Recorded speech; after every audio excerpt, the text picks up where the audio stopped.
Madhi nyime nyako Ramogi kakoro wuok e gwenge mag Shinyalo e kaunti ma Kakamega wadonje weche ma bende timore e kaunti ma Homa Bay. Seche ma piny ngima hingo chieng' nyathi manyako jokanyo e sectors mopogore opogore e kaunti ma Homa Bay jiwo piny owacho kod riwruoge ma opogore opogore mondo mi oti kanyakla e duoko piny iye Ohiu ma pod ni malo e kind nyithindo manyiri e kaunti ma Homa Bay. Kaluwore gi lipot ma owuok e higa mar 2020, kwan nyithindo manyiri magamo iye Ohiu e kaunti no ochung' atamalo 33.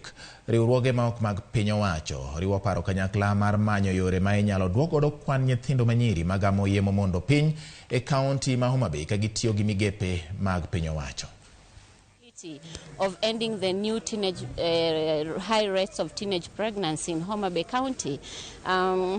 Just as statistics were released the other day, it clearly showed that we are number 2 after Nairobi in terms of teenage pregnancy. We are also calling upon our security officers to play a part and also provide enough security to the girls to protect us against the issue of gender-based violence, which has been a very big issue in Homa Bay. Still urging our girls to go to read and to learn.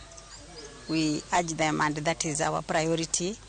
And we also bring so many other sectors, NGOs, to educate them, to know the importance of education, because education is not all about employment.